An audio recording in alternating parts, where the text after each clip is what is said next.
ചെമ്പിൻ്റെ അളവെത്ര, സ്വർണത്തിൻ്റെ അളവെത്ര, എന്ത് കാര്യം അവർക്ക്? അപ്പൊ ഈ പ്രതിലോമമാണോ പ്രതിരോമമാണോ എന്നൊക്കെ അവരൊന്ന് പുതുതായിട്ട് ഉടച്ച് വാർത്ത് നല്ല കൃത്യമായിട്ട് ജനസമക്ഷം വരുന്നത് നന്നായിരിക്കും. കടക്ക് പുറത്ത് ആ ലെവലിലേക്കൊന്നും ഒരിക്കലും അധപ്പതിക്കില്ല. പക്ഷെ വൈകുന്നേരമായപ്പം പറ്റില്ല എന്നായി. ഞാൻ മാനിക്കുന്നു. അദ്ദേഹം ചിലപ്പോൾ മറന്നുപോയതായിരിക്കും, അന്ന് വേറെ പരിപാടി വല്ലതും ഉണ്ടായിരിക്കാം. അങ്ങനെയാണെങ്കിൽ എന്നെ വിളിച്ച് പറയാൻ, ഞാൻ അങ്ങോട്ട് ഫോണിലല്ലേ വിളിച്ച് പറഞ്ഞ്. 2024 ലോക്സഭാ തെരഞ്ഞെടുപ്പിനെ സംബന്ധിച്ച് ഒരു വലിയ പുതിയ എഴുത്ത് നടത്താനുള്ള അവസരമാണ്, മുഹൂർത്തമാണ് കൈവന്നിരിക്കുന്നത്. പ്രത്യേകിച്ച് കേരള ജനതയ്ക്ക്, ജനങ്ങളുടെ ജീവിതത്തിലേക്ക് ഇവ രണ്ടും എങ്ങനെ ബാധിപ്പുകൾ ഏർപ്പെടുത്തി എന്നതിനെ സംബന്ധിച്ചും ഇവിടെ രാഷ്ട്രീയ വിചക്ഷണന്മാരാണ് നിങ്ങളുടെ മുന്നിൽ ഈ വേദിയിലിരിക്കുന്നത്. അവരത് തീർച്ചയായിട്ടും പങ്കുവച്ചിട്ടുണ്ടാവും. ഇനിയും അങ്ങോട്ട് രാഷ്ട്രീയ പ്രചരണത്തിൻ്റെ, തിരഞ്ഞെടുപ്പ് പ്രചരണത്തിൻ്റെ ഒരു മൂർച്ച കൂടി വരുന്ന ദിനങ്ങളിൽ നല്ല ആഴത്തിലുള്ള വിഷയങ്ങൾ നല്ല ഘനത്തിൽ തന്നെ പ്രചരിപ്പിക്കുന്നത് തീർച്ചയായിട്ടും ഭാരതീയ ജനതാ പാർട്ടിയുടെ, കേരള ജനതയുടെ ജീവിതത്തിൻ്റെ കാര്യത്തിലുള്ള ഉത്തരവാദിത്വം പേറുന്ന പ്രചരണ ആയുധങ്ങളായി തന്നെ മാറും എന്നുള്ളതിൽ അവരെല്ലാം കുറച്ച് ഭയപ്പെടുന്നത് നന്നായിരിക്കും. അത് സംഭവിക്കും. അതിനുള്ള അവകാശം കേരള ജനതയ്ക്കുള്ളതാണ്. അത് നിർവഹിക്കുന്നത് ഭാരതീയ ജനതാ പാർട്ടിയുടെ പടനായകന്മാർ തന്നെയായിരിക്കും. വിഷയങ്ങൾ അനവധിയില്ല. ഞാൻ ഈ തെരഞ്ഞെടുപ്പിൽ ഇവിടെയാണ് മത്സരിക്കുന്നതെങ്കിൽ എന്ന് 2 വർഷമായിട്ട് പറയുന്ന, എൻ്റെ ജില്ലാ അധ്യക്ഷനോട് പറയുന്ന വ്യക്തമായ ഒരു സ്ട്രാറ്റജിയാണ്, ഒരു തെരഞ്ഞെടുപ്പ് പ്രചരണ തന്ത്രം. ഒരു കാരണവശാലും എതിർ സ്ഥാനാർത്ഥി അല്ലെങ്കിൽ സഹ സ്ഥാനാർത്ഥി ആരാണെന്ന് പോലും ഞാൻ അന്വേഷിക്കില്ല. അവരുടെ പേരുകൾ ഉച്ചരിക്കില്ല. ഒരു ആരോപണങ്ങളും ഒരു ദുരാരോപണങ്ങളും ഉന്നയിക്കില്ല. അതുകൊണ്ട് എൻ്റെ രാഷ്ട്രീയ പ്രചരണ, ഇലക്ഷൻ പ്രചരണ, വോട്ട് അഭ്യർത്ഥനയ്ക്ക് വേണ്ടി പ്രചരണ പരിപാടികളിൽ പങ്കെടുക്കുമ്പോൾ ത്രസിപ്പിച്ചില്ല അല്ലെങ്കിൽ വിഷയങ്ങളൊന്നും അവതരിപ്പിച്ചില്ല എന്ന് പറയുന്ന കുറ്റം ചാർത്ത് എൻ്റെ നേരെ വരരുതെന്ന് ഞാൻ അദ്ദേഹത്തോട് ആവശ്യപ്പെട്ടിരുന്നു. അപ്പൊ അതുമായി ബന്ധപ്പെട്ട് കൃത്യമായി ജനങ്ങളെ ഓർമ്മിപ്പിക്കേണ്ടതായ, അവരോട് ഭരണത്തിന്റെ പേരിലും ആ ഭരണം കൈയാളുന്ന അധമ രാഷ്ട്രീയത്തിന്റെ പേരിലും അവരുടെ മേൽ ചെന്ന് പതിച്ച ദുരിതം, ദുരന്തം, ഇത് രണ്ടും അവരുടെ ചിന്തയിലേക്ക്, അവരുടെ ഓർമ്മയിലേക്ക് തിരിച്ചു കൊണ്ടുവരേണ്ടതും ഭാരതീയ ജനതാ പാർട്ടിയുടെയും NDA കക്ഷി അംഗങ്ങളുടെയും അവകാശമാണ്. അപ്പോൾ ആ കൃത്യം അവർ കൃത്യമായി ചെയ്തുകൊള്ളും എന്ന ആത്മവിശ്വാസം ഒന്ന് എനിക്ക് ആദ്യത്തെ ആത്മവിശ്വാസം. അത് ചർച്ചയ്ക്ക് വരണം. അതിനു പകരം അങ്ങനെയുള്ള ചർച്ചകൾ ഒന്നും വരാതിരിക്കാൻ വേണ്ടി ആരോപണങ്ങൾ, അത് ദുരാരോപണങ്ങൾ മാത്രം ഉന്നയിച്ച് ഒരു കാരണവശാലും ജനങ്ങളുടെ ജീവിതവുമായി ബന്ധപ്പെട്ട വിഷയങ്ങളൊന്നും സംസാരിക്കാനുള്ള അവസരം തരാതെ അവരുടെ തന്നെ ചില ചെപ്പടി വാക്കുകളുണ്ട്. പ്രതിലോമ ഒരു വലിയ ഫ്രോഡ് പരിപാടിയാണ്. അതാണ് അവരിപ്പോൾ ചെയ്തുകൊണ്ടിരിക്കുന്നത്. ചെമ്പിൻ്റെ അളവെത്ര, സ്വർണത്തിൻ്റെ അളവെത്ര, എന്ത് കാര്യം അവർക്ക്? നമ്മൾ അമ്പലങ്ങളിലായാലും പള്ളികളിലായാലും നമ്മൾ നേർച്ചകൾ നേരും. എനിക്ക് അംബാനിയെ മാതിരി നേരാൻ ഒക്കത്തില്ലല്ലോ, അല്ലേ? പറ്റുമോ? എൻ്റെ അച്ഛൻ ധീരുഭായി അംബാനി അല്ല. ഞാൻ ഒരിക്കലും ഒരു അനിൽ അംബാനിയോ മുകേഷ് അംബാനിയോ ആവുകയുമില്ല. എൻ്റെ വളർച്ചയുടെ മേൽത്തട്ട് എനിക്ക് നന്നായിട്ട് അറിയാം. അപ്പൊ എനിക്കായിട്ട് എന്താണ് ചെയ്യാൻ സാധിക്കുക എന്നുള്ളത് എൻ്റെയും എൻ്റെ കുടുംബത്തിൻ്റെയും അറിവോടുകൂടിയുള്ള എൻ്റെ നിശ്ചയമായിരിക്കും.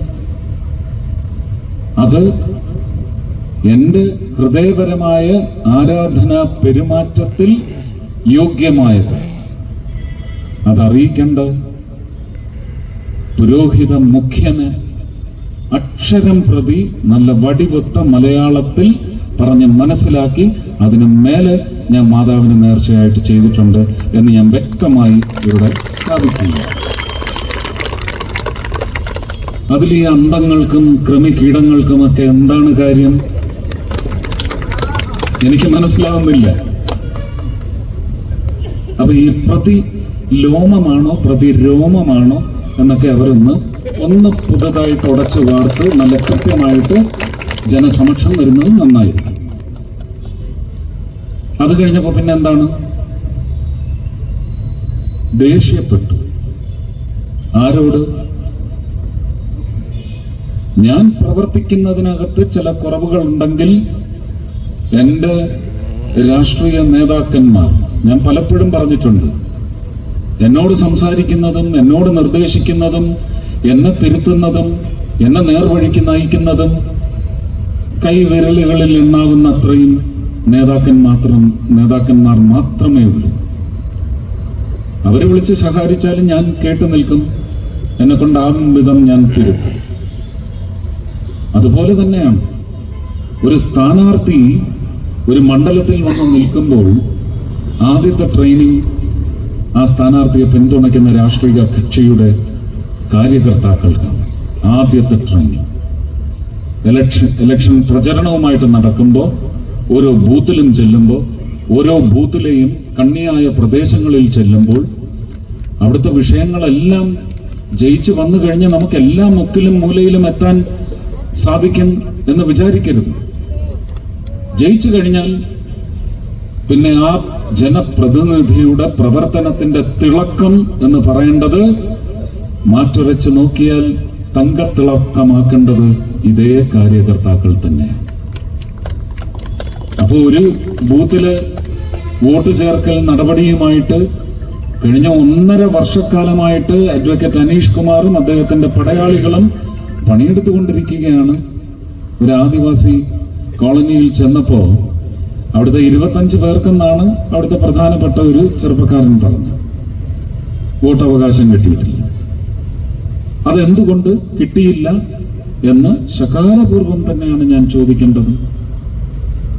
കാരണം ഇതേ കാര്യകർത്താക്കൾ തന്നെയാണ് നാളെ അവരുടെ ജീവിതത്തിലെ അനിവാര്യതകൾ, അത്യാവശ്യകതകൾ കൃത്യമായിട്ട് എൻ്റെ അടുത്ത് എത്തിക്കേണ്ടതും അവർ തന്നെയാണ്.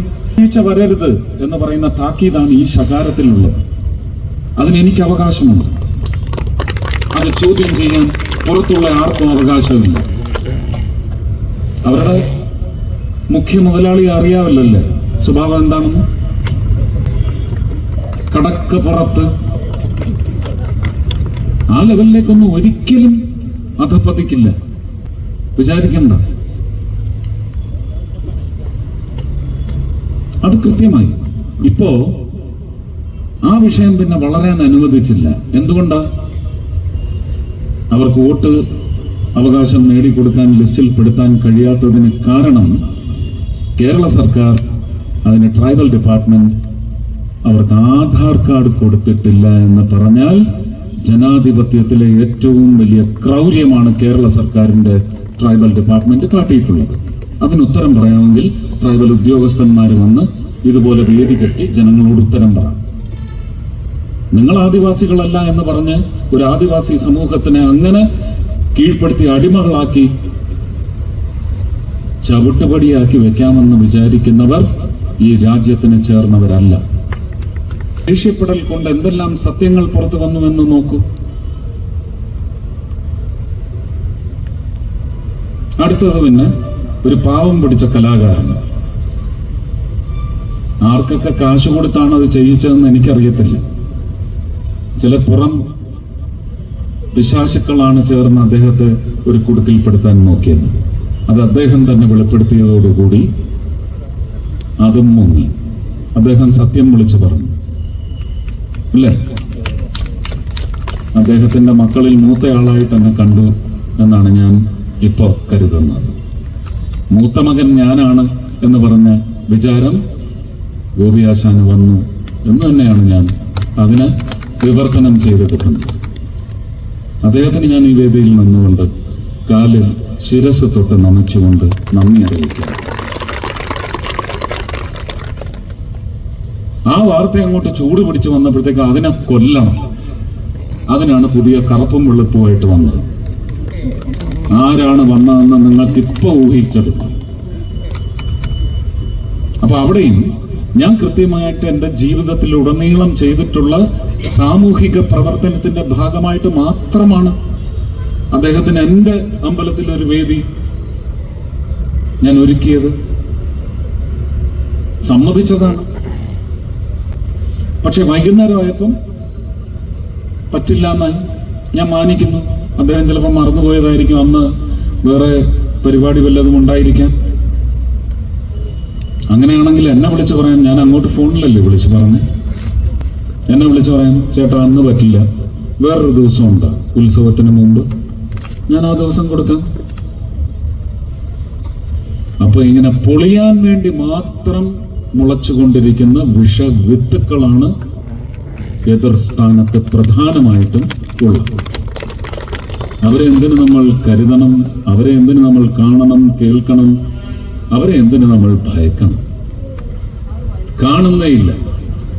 ഞാൻ തൃശ്ശൂരിൽ ലോക്സഭാ മണ്ഡലത്തിൽ ഒരു സ്ഥാനാർത്ഥിയായി നിങ്ങളുടെ മുന്നിലേക്ക് വരുമ്പോൾ ഞാൻ നിങ്ങളെ മാത്രമേ കാണുന്നുള്ളൂ, ജനങ്ങളെ മാത്രമേ ഞാൻ കാണുന്നുള്ളൂ, സമ്മതിദായകരെ മാത്രമേ ഞാൻ കാണുന്നുള്ളൂ, അവരുടെ ഭാവി തലമുറകളെ മാത്രമേ ഞാൻ കാണുന്നുള്ളൂ. ആ തലമുറകൾക്ക് വേണ്ടി, ഇനി ജനിക്കാനിരിക്കുന്ന തലമുറകൾക്ക് വേണ്ടി തൃശ്ശൂരിനെ ഏത് ലെവലിലേക്ക് കൊണ്ടുവരണമെന്ന് പറയുന്ന ഒരിച്ഛ മാത്രമേ എനിക്കുള്ളൂ. ആ ഇച്ഛയുടെ എത്ര ശതമാനം എനിക്ക് സാധിച്ചെടുക്കാൻ കഴിയും എന്ന് പറയുന്നതിന് എൻ്റെ ജീവിതത്തിന്റെ ഏറിയ പങ്കും, ശേഷിച്ച ജീവിതത്തിന്റെ ഏറിയ പങ്കും ഒഴിഞ്ഞു വെക്കാൻ വേണ്ടി തയ്യാറെടുത്താണ് വന്നിരിക്കുന്നത്.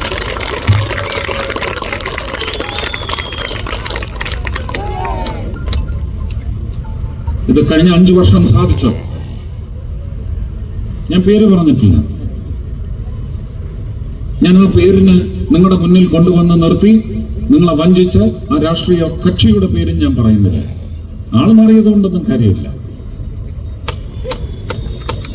കാര്യമുണ്ടോ?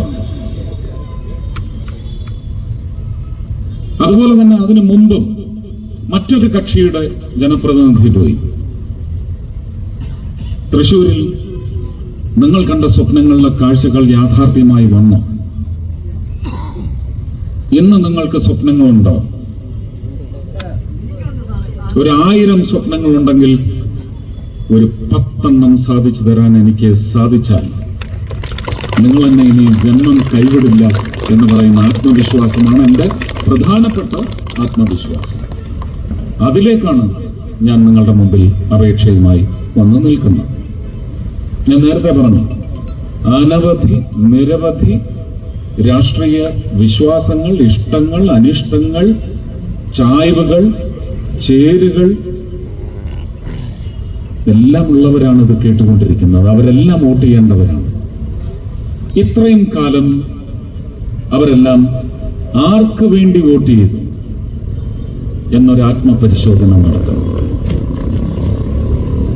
ആർക്ക് വേണ്ടിയാണ്, എന്തിനു വേണ്ടിയാണ് വോട്ട് ചെയ്തത് എന്ന ആത്മപരിശോധന ഒരു മുന്തിയ പരിഗണന കൊടുത്തുകൊണ്ട് തന്നെ ചർച്ച ചെയ്യണം. ഇപ്പൊ നിങ്ങളോട് അപേക്ഷിക്കുന്നു, ഈ തെരഞ്ഞെടുപ്പിന് നിങ്ങൾ ആർക്ക് വേണ്ടിയും വോട്ട് ചെയ്യരുത്, നിങ്ങൾക്ക് വേണ്ടി മാത്രം വോട്ട് ചെയ്യണം. ഓരോരുത്തരും വിചാരിക്കണം, ഞാൻ എനിക്ക് വേണ്ടി എന്റെ വോട്ടാണ് ഞാൻ നിശ്ചയിച്ച് ചെയ്യുന്നത്. ഒരു അടിമത്തത്തിനും കീഴ്പ്പെടുന്ന ഒരു വോട്ടായിരിക്കില്ല എന്റേത് എന്ന് നിശ്ചയിച്ചാൽ താമര ചിഹ്നത്തിൽ ഗംഭീര ഭൂരിപക്ഷത്തിൽ ഞാൻ വിജയിക്കും.